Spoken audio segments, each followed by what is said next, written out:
अखाड़ा में आपका एक बार फिर स्वागत है। पश्चिम बंगाल की मुख्यमंत्री ममता बनर्जी ने गृह मंत्री अमित शाह के बंगाल दौरे पर प्रतिक्रिया देते हुए कहा है कि बंगाल के लोग सीधे साधे और मासूम हैं और अब तक उन्होंने किसी पर भी हमला नहीं किया है।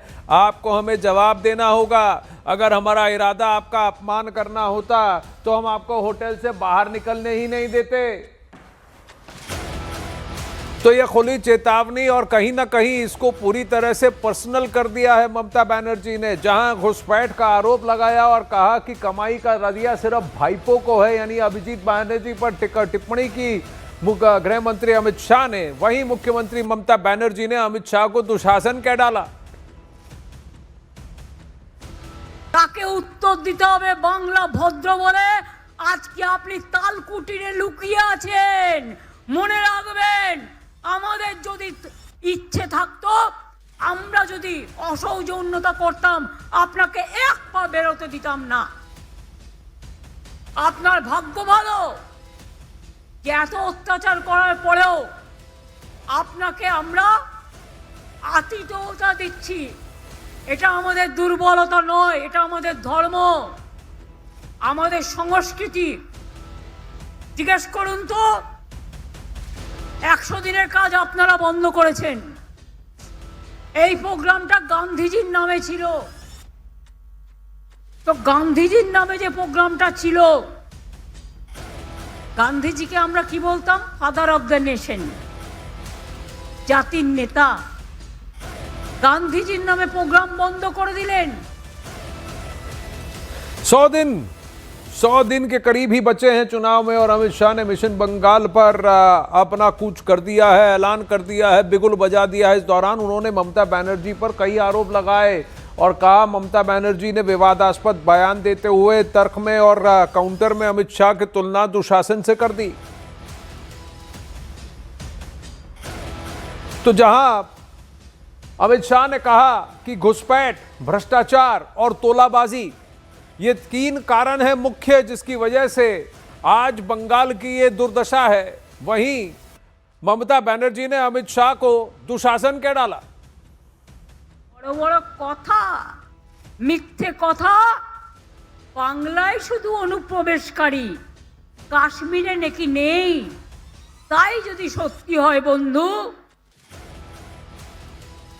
तो ये एक और आपत्तिजनक जिस पर बीजेपी ने प्रश्न उठाया है, जहां उन्होंने कहा कि क्या सिर्फ बंगाल में ही लोग उपद्रव करते हैं, कश्मीर से जो आए वो क्या थे, और अगर कश्मीर से कोई उपद्रवी नहीं तो क्या पहलगाम बहाना था, बीजेपी ने करवाया, या दिल्ली में जो ब्लास्ट हुए क्या बीजेपी ने करवाए? इस तरीके का तंज भी कसा ममता बनर्जी ने। ममता बनर्जी ने अमित शाह के उस सवाल पर भी जवाब दिया जिसमें उन्होंने सवाल किया था कि जब गुजरात, राजस्थान, पंजाब में घुसपैठ नहीं हो रही है तो फिर बंगाल में ही क्यों घुसपैठ हो रही है। इस पर ममता बनर्जी ने सवाल किया कि अगर घुसपैठ नहीं हो रही है तो कश्मीर में पहलगाम आतंकी हमला हुआ कैसे, दिल्ली में ब्लास्ट हुआ कैसे? ममता जी, मैं आज आपको इस सार्वजनिक प्रेस वार्ता में पूछना चाहता हूं कि कौन सरकार है, कौन सी सरकार है बांग्लादेश की पूरी सीमा पर जो वाड़बंदी करने के लिए, बॉर्डर पर फेंसिंग करने के लिए जमीन नहीं देती है? अगर आप जवाब न दे पाए तो मैं ही देता हूं। आपकी ही सरकार है जो जमीन नहीं देती है, जिसके कारण फेंसिंग का काम समाप्त नहीं होता है। फिर भी भौगोलिक रूप से कठिन सीमा पर से कोई घुस कर आता है तो कहां जाता है?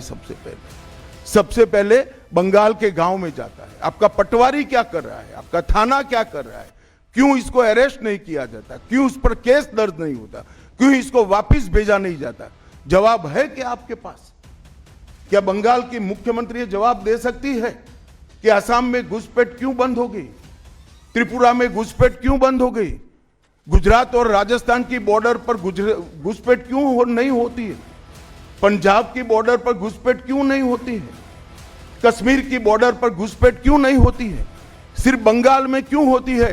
क्योंकि आपकी निगहबानी में घुसपैठ कराई जाती है और बंगाल को धीरे धीरे डेमोग्राफी चेंज कर कर आपकी वोट बैंक को पुख्ता करनी चाहिए।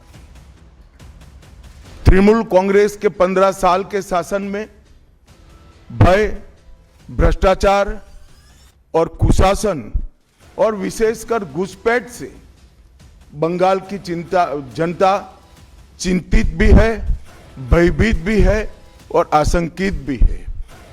हम भारतीय जनता पार्टी के सभी कार्यकर्ता बंगाल की जनता को आश्वासन भी देना चाहते हैं और वादा भी करना चाहते हैं कि मोदी जी के नेतृत्व में बंगाल में भारतीय जनता पार्टी की सरकार बनने के साथ ही यहाँ की विरासत को हम पुनर्जीवित करेंगे।